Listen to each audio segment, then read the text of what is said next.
most of you got here for the registration period, and you got to hear a couple of videos on accelerated production. This happens to be something that I've been working on for quite a few years. I started off as a graduate student at Cornell University. I sheared a lot of sheep, and I got to see a lot of accelerated systems in the Northeast. And I kind of got to see the good and bad of it. And over time, I started my own farm. And Dan Moracle suggested, maybe it's nice if I just tell my own farm story. So this is a little bit of a change for me. I'm going to talk about accelerated production on my own farm and kind of give you a profile of that. So, I'll give you an overview, talk about how I do it on my own farm, and then at the end, just kind of give you like a quick hit on what I think are some of the real keys to succeed with this type of system. And again, this profile that we did, that Stan and John here helped me with extensively, really looked at 4 successful farms. And these are videos that we're producing, and they're going to help give you a lot of clues, and we'll have those all available later this year. So I'll kind of give you highlights of that. So first of all, what is accelerated lambing? I think most of you probably appreciate what it is. It's just simply a production system that decreases the birth interval. Most traditional sheep farming systems are once per year. We're decreasing that interval so that ewe gives birth approximately every 8 months. Some systems are a little shorter than that, some are a little longer, but we're accelerating the production system. In doing so, what happens is that you get multiple birth periods throughout the year, if you think about it. And then what that does is accomplishes a year-round supply. And that's one of the issues with lamb marketing and building markets in any part of the world is the seasonality of production. Accelerated production allows you to reduce that seasonality, essentially eliminate it. So it gives you more lambs to sell for your farm. It gives you greater net income on a per ewe lamb or unit labor enterprise basis. There hasn't been a lot of economic study of the system. The only actual formal study I've seen, it isn't published yet, is in Ontario. They did a nice study looking at the best farms of both systems, the annual versus accelerated. What they found is that the best farms of both systems tended to do well. That the accelerated, which is pretty much true for anything, right? But the accelerated systems overall had more efficient uses of their facilities and labor. And again, I think the best thing about this program is it gives you a year-round supply, which gives opportunity to create and build markets. Most folks who adopt this system, what they find is they suddenly have more lambs available, and they create markets that they didn't necessarily have access to before. And probably more premium markets also. Because if you're the person who can supply them that high-quality product year-round, you tend to win these sort of relationships in marketing. A little louder? Okay. Let's see if I can. Maybe too loud. Okay. So the other benefit, really, from this is we get an improvement in our farm cash flow. And that's really key, as maybe you saw highlighted if you're watching those videos, is that's one of the key things, is improving farm cash flow for a sheep enterprise allows us actually to make it a full-time business. Some people don't do sheep full-time because they have interruptions in their income flow. With accelerated production, you can become a bit more specialized if that's what we're interested in doing. Oops. So my farm, very simple case study. Actually a small farm, really, by all standards, just 28 acres. I've got about 175 ewes. I'm running on this forage space. Most of the forage comes from my own farm. A small amount comes from other farms. I discussed just a little bit about or a fair bit about using cover crop grazing. We certainly do that as well, which is a really great system for us because we have a lot of crop farms right around us. Why am I showing you a picture of my manure spreader? Well, basically, I think this is an important part of my system, certainly, my manure spreader. Why the heck am I showing you a picture? Well, I think, again, having a productive land base, using our farm resources is really important. So for me, I have a compost pad, compost all my manure and my mortalities, and that really helps me build a real productive forage base, which I talked about in my earlier talk. Here's again my compost pad. Again, to me, that's kind of a central part of my farm. important. My kids got kind of excited when we poured all this concrete. They thought it'd be a cool place to ride bikes and skateboards, and I explained it was simply going to be for manure. So anyhow, there are cost share opportunities in some districts to get these kind of improvements. I was able to build my compost pad with EQIP money. The ability to access those funds varies from county to county, region to region, but I would definitely look into some of these opportunities for fencing and other capital improvements for your farm. Here's just a picture of me harvesting, and this is all a huge pasture essentially, my farm, harvesting about 75% of my farm for forage early because we can't possibly keep up with this explosive grass growth. So about 60-70% of our winter feed will come from this first cutting, which we harvest in our climate in pretty early. It's always before the boot stage, and this is going to be mid-May. And so as when I had a similar farm in New York, and there were other producers who wanted accelerated lambing programs, what I noticed is there was a strong correlation between how early you harvested your first cut forage and your success of your fall lambing crop. So that forage quality, this is determined by stage of maturity, and when you harvest it has a lot of implications for the nutritional management of your sheep and therefore their ability to breed out of season. So that's a key, I would say, for us, getting this high quality forage. And I'm not sure if this is going to work. Oops.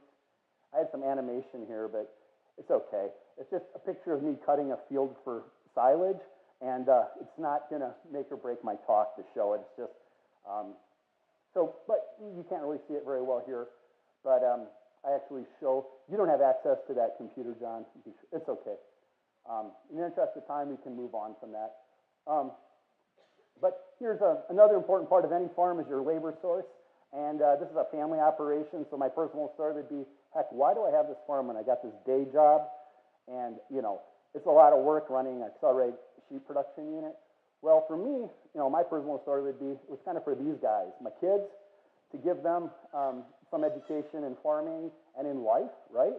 And so we don't have a lot of extra labor. It's all family labor that runs our farm. And that's been actually the reason kind of why we do it, as much as anything. Gives them some added income and taught these kids a lot. And one of my sons, one of my older twins, who's not shown in the picture, I have two sets of twin boys, he's actually a veterinarian now at Pipestone Clinic. So he's in the sheep and in the animal industries.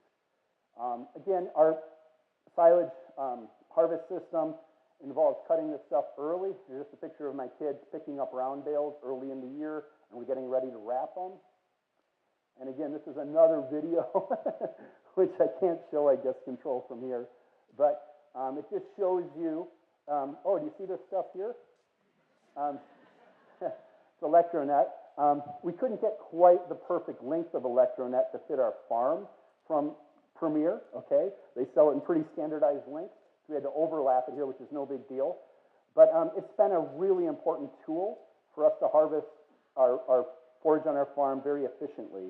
We've got our farm set up with some subdivision fence, so we don't have to use the entire thing in Electronet. But the Electronet gives us very flexible options and very secure fencing. And I'll also say that I believe, and this is kind of anecdotal, but I started two farms off with zero permanent fencing. We just started off with Electronet and essentially used that for the first couple of years until we kind of figured out where the heck we wanted to put our perimeter fences. And then we put in more established perimeter fencing and subdivision fences and laneways and water systems. And those have really helped us with our farm, but we were able to get started without it. And then we were able to use later this Electronet, which we didn't need as vitally for subdivision fences and also to graze other people's land. So it's been a very, very important product for us and many people that I work with. Again, on our farm, I described this earlier, we have a pretty diverse forage base. We have some specialty forages. This is some red clover and ryegrass. This is like about a 2-year pasture.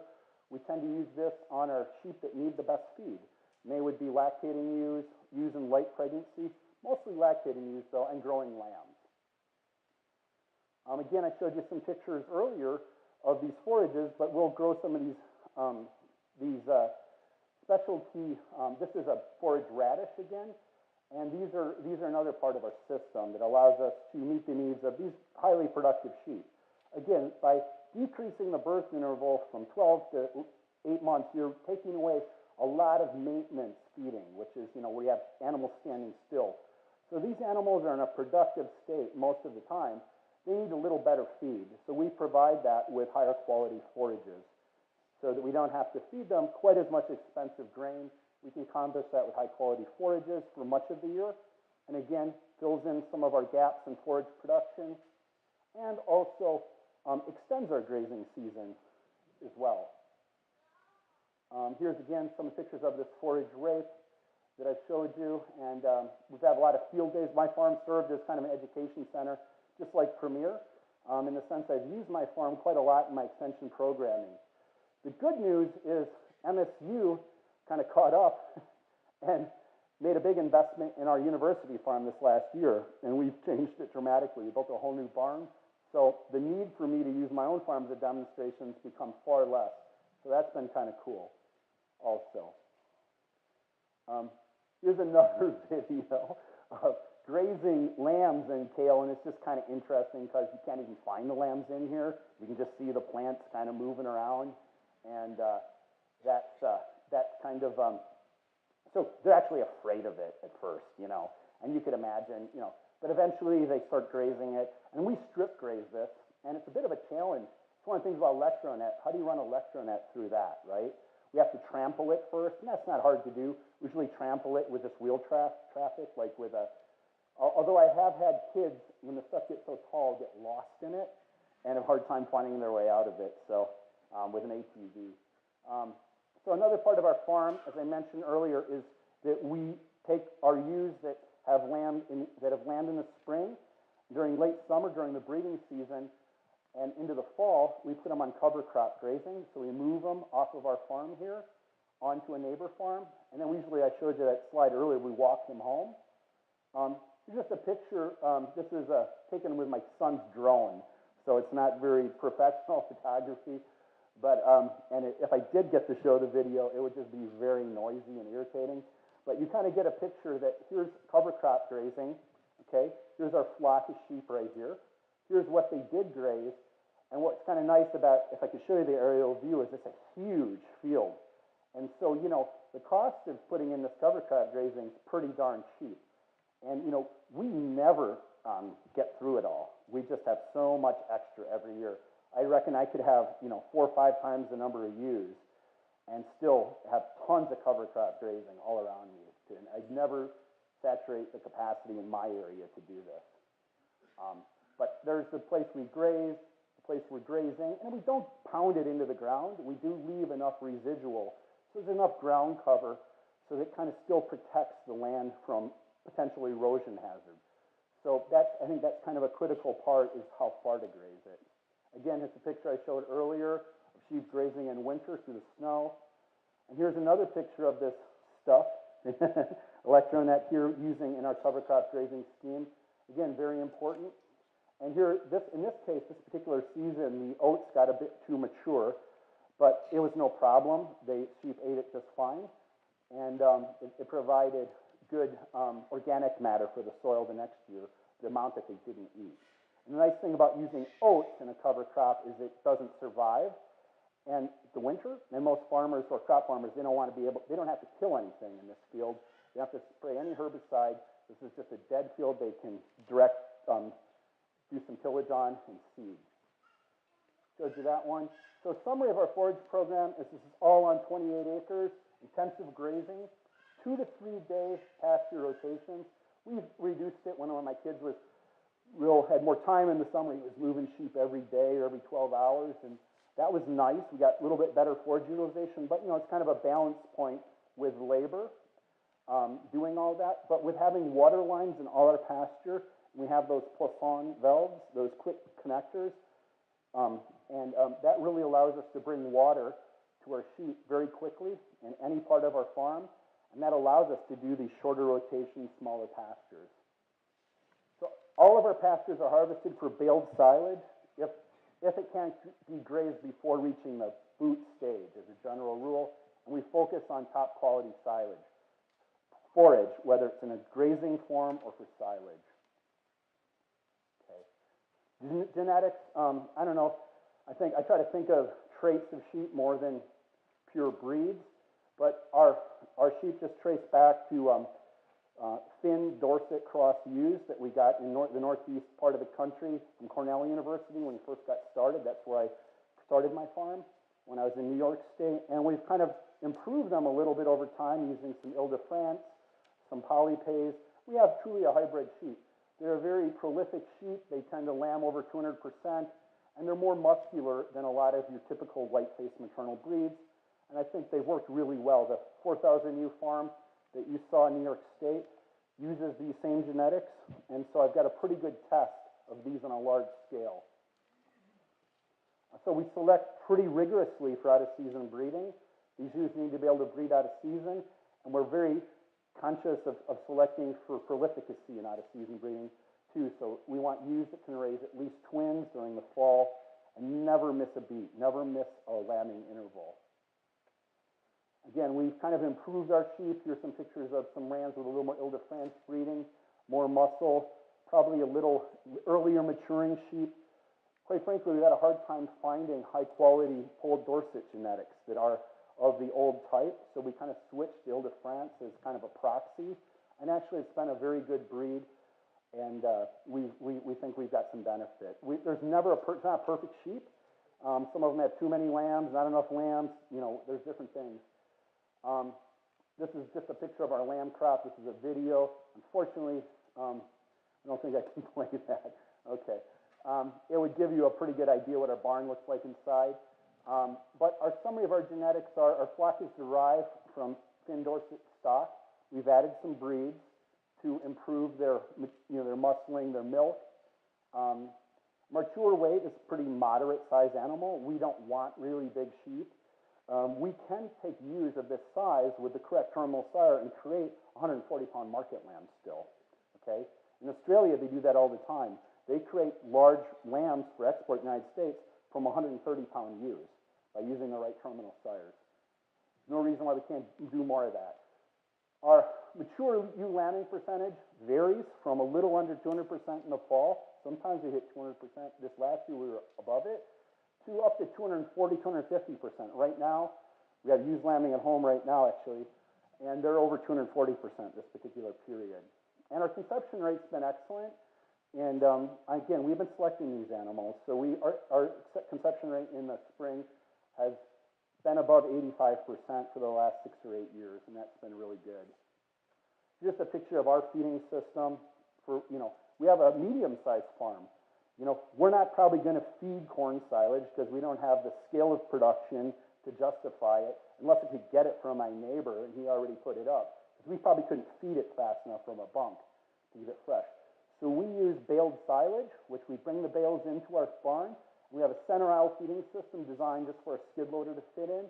The animals reach in. This cement pad is elevated about 15, 16 inches above the bedding. So it's an elevated feeder, if you will, the whole center aisle, like you see in a lot of dairy farms. And this is nice. Like if the feed that the sheep don't eat, you might have a class of sheep in the back of the barn that have lower production needs. Maybe they're raising singles. We'll push some of that feed towards them, bring the fresher feed to the ones raising triplets.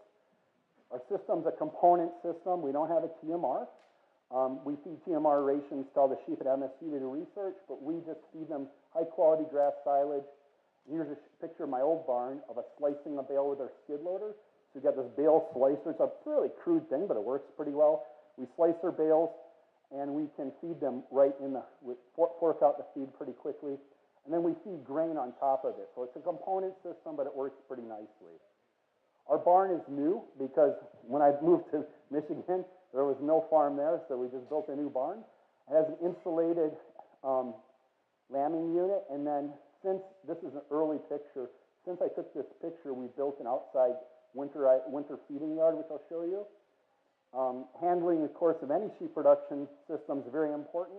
We use portable handling system. I think you recognize this product, perhaps too. Again, it's just interesting. Here I am at Premier, and my pictures just naturally are showing their products. But that's because they're really well made. And this has been really, really helpful for us. Just having, even though it's portable, we can drive equipment through here, we still have the chute set up all the time. So when we want to deworm sheep, we need to do any routine vaccinations, any routine management, we don't have to wait and do it. There's no barrier for us getting up and taking good care of these animals.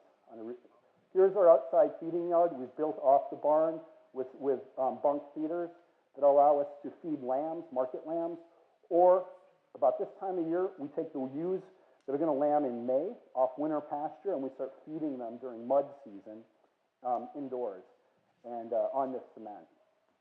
So our facilities are an insulated lambing barn, center aisle feeding system. We feed round bales whole, which I didn't mention, I just alluded to, on winter pasture. And then in our winter holding yard, about this time of year, we bring them in. Our farm laneways all lead to a central handling system, and we have a component feeding program. What I didn't mention is, okay, we have this specialized lambing unit, but because as an educator, I work with people with different sheep production systems. Some are real interested in pasture lambing. I like pasture lambing when I can, and it works just fine for our flock. We have all of our May lambing ewes lamb on pasture. Even they're raising triplets on pasture often. And about half of our fall lambing ewes are also giving birth on pasture. And so we manage that system as well.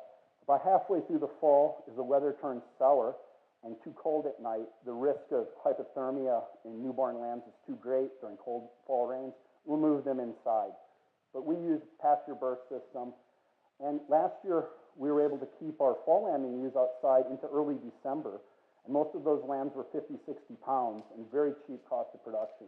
We grazed them on some of these specialty crops, and the lambs and ewes did really well. So our nutrition program is very important. There's just kind of a summary of it. Our winter ewes and these fall ewes are fed high-quality silage and some grain. Our May and half of our fall lambing ewes are fed high-quality pasture. We feed our ewes really well. Most of a lot more of the year than we would on a once-per-year lambing. We want to feed them well just prior to the breeding season. So this flushing program for accelerated production is especially important. When you consider that most of those ewes had just weaned their lambs, they need to regain some weight back. And what's really important, and it's something I'm actively studying in terms of research at MSU as well, is the nutritional requirements of out-of-season breeding. We feel that it's different than the normal breeding season. On our little case study of our farm, we use one grain mix, which I could be happy to give the recipe to anyone who wants it. It's nothing special, but it serves as both our treat feed, our lamb feed, and our supplemental nutrition for our ewes.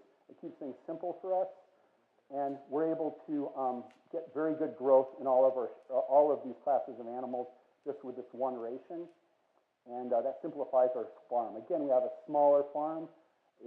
We're not going to have this giant feed inventory and a whole bunch of grain bins, so we keep it fairly simple and can do a good job with this program.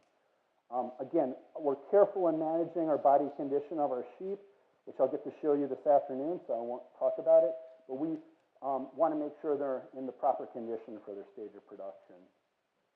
So just in summary then, if I were to tell you what some of the keys are for accelerated lambing success, it's pretty simple in some ways, but harder to do, is you want aseasonal and prolific genetics. The problem is we can't identify which are aseasonal sheep, but if you work with a producer who has success out of season breeding, at least you know you've got that potential. And when you source your stock, ewes must be gaining weight and just after weaning and during the early breeding season, so they need to be what the scientists would call positive energy balance. They just need to be gaining weight. You can think about it simply, and that's true for flushing in general. When they're gaining weight like this, they're more likely to conceive in the spring, and any time of the year, they're going to have a higher ovulation rate, higher lambing percentage. We need facilities, in the simplest terms, that allow for labor-efficient, year-round birth program. You have to lamb ewes in the winter if you do one of these programs. So you need a facility that can accommodate that. For us, this has meant an insulated barn to keep temperatures above freezing. We use temperatures above freezing. We don't mess around and get bogged down in the arduous labor of indoor lambing. We really improve. We don't have hardly any loss to starvation exposure, and we have much more And it makes us not burn out and not want to raise sheep. You know, that's important. You know, I used to do this in a cold, freezing barn in New York State. I was a bit younger then, and I was willing to do that, but I'm not so willing anymore. And once we created this insulated barn, everyone's happier, the sheep and the managers. It costs about 30% more to insulate your barn, but if you look at that cost, that investment over time, if you're doing a winter birth program, it pays for itself in terms of labor, efficiency, and in terms of reducing lamb loss to starvation exposure. Concentrate supplement whenever forage is limiting.